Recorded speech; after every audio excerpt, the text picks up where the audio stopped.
Hello guys, কেমন আছেন সবাই? আশা করি সবাই খুব ভালো আছেন। আজকের এই ভিডিওতে আমরা বলিউডের বর্তমান সময়ের অন্যতম জনপ্রিয় নায়িকা দিশা পাটানি সম্পর্কে জানবো। তো দিশাকে নতুন করে পরিচয় করিয়ে দেওয়ার মতো কিছু নেই। যারা বলিউড সিনেমার ফ্যান তাদের অবশ্যই এই হটিকে চেনার কথা। তো যাই হোক, দিশা পাটানির আসল নাম হচ্ছে দিশা পাটানি, আর তিনি জন্মগ্রহণ করেছিলেন 1992 সালে। সেই হিসেবে তার বর্তমান বয়স হচ্ছে 28, আর তার উচ্চতা হচ্ছে 5 ফিট 8.5 ইঞ্চি। হ্যাঁ ভাই, দিশা পাটানি অনেক লম্বা। তো ইনি হচ্ছেন দিশা পাটানির বাবা, যিনি পেশায় একজন পুলিশ অফিসার, আর ইনি হচ্ছেন দিশা পাটানির মা, যিনি পেশায় একজন হেলথ ইন্সপেক্টর। মানে বাবা মা দুজনই ভালো লেভেলের সরকারি চাকরিজীবী। আর দিশা পাটানির একজন বড় বোন রয়েছেন, যিনি ভারতের এয়ারফোর্সের লেফটেন্যান্ট, এবং দিশার একজন ছোট ভাই রয়েছে এবং সে বর্তমানে পড়ালেখা করছে। তো বুঝতেই পারছেন যে দিশা পাটানির পরিবার সেলিব্রিটি লেভেলের ধনী না হলেও মোটামুটি ভালোই সম্ভ্রান্ত। আর অন্যদিকে দিশা পাটানি এখনো বিয়ে করেননি। তবে দিশা পাটানি যখন প্রথম মিডিয়াতে আসেন তখন তার সাথে সম্পর্ক হয়েছিল মুম্বাইয়ের টিভি সিরিয়ালের অভিনেতা পার্থ সামাধানের সাথে। তবে তার সাথে দিশা পাটানি ব্রেকআপ করেন। পার্থ সামাধানের আবার একটু বাইসেক্সুয়াল প্রবলেম রয়েছে। মানে বুঝতেই পারছেন, আমি বিস্তারিত বলতে পারছি না।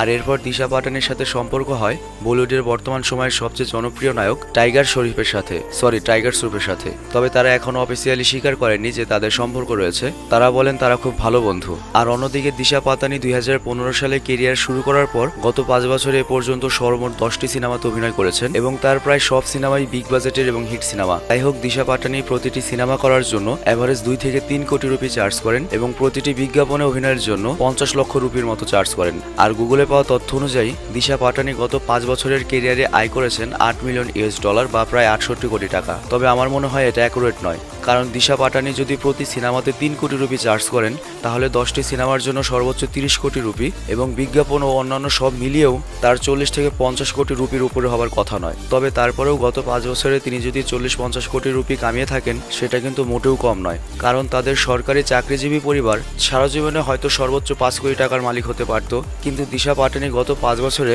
তাদের পুরো পরিবারের সারা জীবনের ইনকামের প্রায় 10 গুণেরও বেশি টাকা আয় করে ফেলেছেন। আর তাছাড়া আরও সময় তো পড়েই রয়েছে।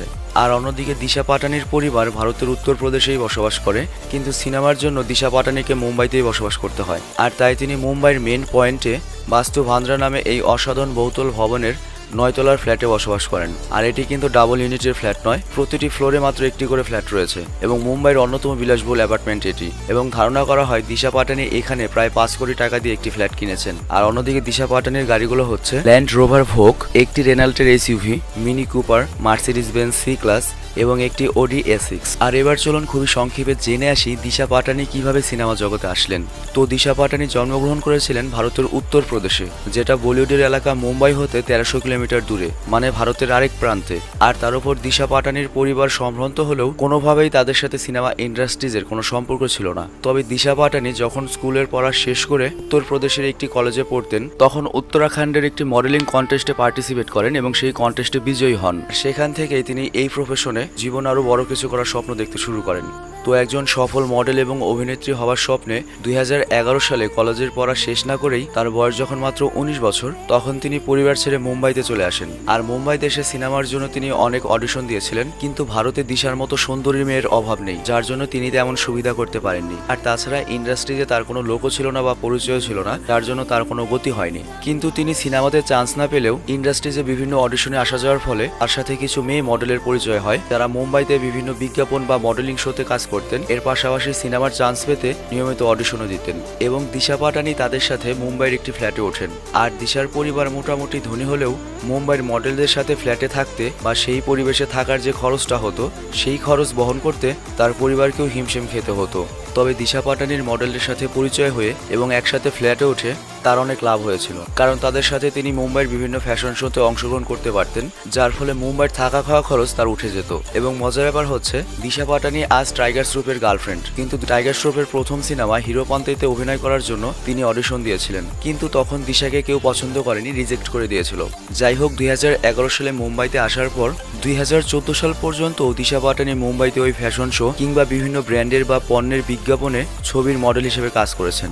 ছবির বিজ্ঞাপন মানে হচ্ছে কোনো ভিডিও বিজ্ঞাপন নয়, ওই যে পেপারে ছবি দিয়ে কিংবা বিলবোর্ডে যে পণ্যের বিজ্ঞাপন হয় সেরকম। তো এইভাবে চলতে চলতে 2014 সালে মুম্বাইতে অনুষ্ঠিত একটি ফ্যাশন শোতে তাকে দেখে পছন্দ করে ফেলেন বলিউডের নামকরা পরিচালক করণ জোহর, এবং তিনি দিশা পাটানিকে তার পরবর্তী cinema no sex please we are Indian, no sex please we are British নামে একটি সিনেমা রয়েছে, সেটার ইন্ডিয়ান রিমেক করার জন্য দিশা পাটানিকে সিলেক্ট করেন। আর ওই সময় বিভিন্ন শোবিজ পত্রিকাতে এই খবরটি আসে যে করণ জোহর দিশা পাটানি নামে একজন মডেলকে নিয়ে নতুন একটি সিনেমা করতে চলেছেন। আর ওই সময় দিশা পাটানিকে কেউ চিনত না বা জানতো না। যাই হোক, দিশা পাটানি হয়তো ধরেই নিয়েছিলেন এবার তার ভাগ্য ঘুরতে চলেছে। তবে কোনো কারণে করণ জোহর সেই সিনেমা বানানো থেকে সরে আসেন, যার ফলে দিশা পাটানির কপাল পুড়ে। কিন্তু করণ জোহর দিশা পাটানি নামে একজন মডেলকে নিয়ে সিনেমা বানাবে সেটা অলরেডি বিভিন্ন বিনোদন পত্রপত্রিকাতে প্রকাশিত হয়েছিল, যার ফলে দিশা পাটানি একটু হলেও আলোচনাতে এসেছিলেন। আর এর ফলে দিশা পাটানি এক টিভি বিজ্ঞাপন নির্মাতার নজরে পড়ে যান। তো 2015 সালের প্রথম দিকে ক্যাডবেরি ডেইরি মিল্কের এই বিজ্ঞাপনের মাধ্যমে দিশা পাটানি প্রথম টিভি বিজ্ঞাপনের মডেল হিসেবে আত্মপ্রকাশ করেন। আর ওই বিজ্ঞাপনে দিশা পাটানিকে দেখে পছন্দ করে ফেলে আরো অনেক টিভি বিজ্ঞাপন নির্মাতা। আর এর ফলে দিশা পাটানি আরো বেশ কয়েকটি টিভি বিজ্ঞাপনে চান্স পেয়ে যান। কিন্তু তখনও আমরা কেউ চিনতাম না যে এটাই দিশা পাটানি, এবং কল্পনাও করিনি যে এই মেয়েটি একসময় বলিউডের প্রথম সারির নায়িকা হবে। তবে এটা ঠিক, ক্যাডবেরির ওই বিজ্ঞাপনে দিশাকে দেখে আমি ক্র্যাশ খেয়েছিলাম। তো সেটা যাই হোক, কয়েকটি বিজ্ঞাপনে অংশগ্রহণ করার পর দিশা পাটানির ওপর বলিউডের কোনো সিনেমা পরিচালকের নজর না পড়লেও তার উপর নজর পড়ে তেলুগুর নামকরা পরিচালক পুরী জগন্নাথের। আর পুরী জগন্নাথ তার পরবর্তী সিনেমার জন্য দিশাকে পছন্দ করে ফেলেন আর নায়ক হিসেবে নেন তেলুগুর একজন টিভি বিজ্ঞাপনের মডেল ভারুনকে। তো 2015 সালের শেষের দিকে ডিসেম্বর মাসে লোয়েফার নামে দিশা পাটানির সেই সিনেমা মুক্তি পায়। তো ওই সিনেমাটি মোটামুটি হিট হয় আর দিশা পাটানি ব্যাপক পরিচিতি পান, যার ফলে ওই সময় তেলুগু সিনেমা ইন্ডাস্ট্রিজে দিশা পাটানিকে নিয়ে দর্শক পর্যায়ে যথেষ্ট উন্মাদনা তৈরি হয়। তো আবার অন্যদিকে বলিউড সিনেমা ইন্ডাস্ট্রিজে নীরাজ পান্ডে নামে একজন পরিচালক ক্রিকেটার MS ধোনির বায়োপিক সিনেমার জন্য নায়িকা হিসেবে কাস্ট করেছিলেন তেলুগুর নায়িকা রাকুল প্রীত সিংকে। আসলে সিনেমাটি তেলুগু তামিল ইন্ডাস্ট্রিজেও হিট করানোর জন্য পরিচালক দক্ষিণের নায়িকা চাচ্ছিলেন, কিন্তু রাকুল প্রীত সিং তার সিনেমা নিয়ে ব্যস্ত থাকায় বা তার শিডিউল না পাওয়ায় তেলুগুর নতুন সেন্সেশন নায়িকা হিসেবে দিশা পাটানিকে পছন্দ করে ফেলেন। আসলে দিশা পাটানির ভাগ্যটাই অনেক ভালো ছিল। তো 2016 সালে MS ধোনি সিনেমা রিলিজ পেলে দিশা পাটানির জনপ্রিয়তা রাতারাতি আকাশচুম্বী হয়ে যায়। আর এই এক সিনেমা দিয়েই দিশা পাটানি পুরো ভারতে জনপ্রিয় হয়ে ওঠেন। তবে দিশা পাটানির জন্য আরো ভালো কিছু অপেক্ষা করছিল।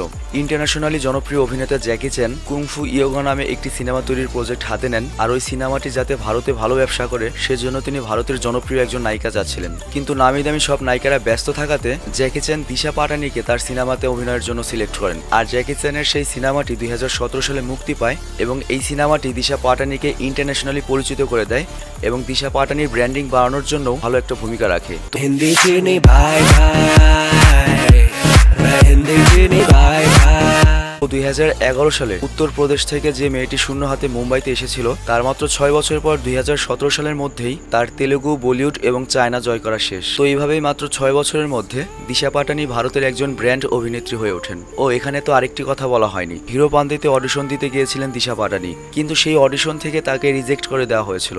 তো 2017 সালে টাইগার শ্রফের ভাগি 2 সিনেমাতে দিশা পাটানিকে 3 কোটি রুপি দিয়ে উল্টো ড্রেকে নিয়ে চুক্তিবদ্ধ করা হয়। এখানেই শেষ নয়, বলিউডের অঘোষিত বক্স অফিস কিং সালমান খানও দিশা পাটানিকে তার ভারত সিনেমাতে সুযোগ দিয়েছিলেন। এছাড়াও 2021 সালেও সালমানের বিগ বাজেটের রাধে সিনেমাতেও দিশা পাটানিকে দেখা যাবে। তো সফলতা কাকে বলে দিশা পাটানি সেটা দেখিয়ে দিলেন। তো ভালো থাকবেন, সুস্থ থাকবেন, কথা হবে আবার আগামী পর্বে।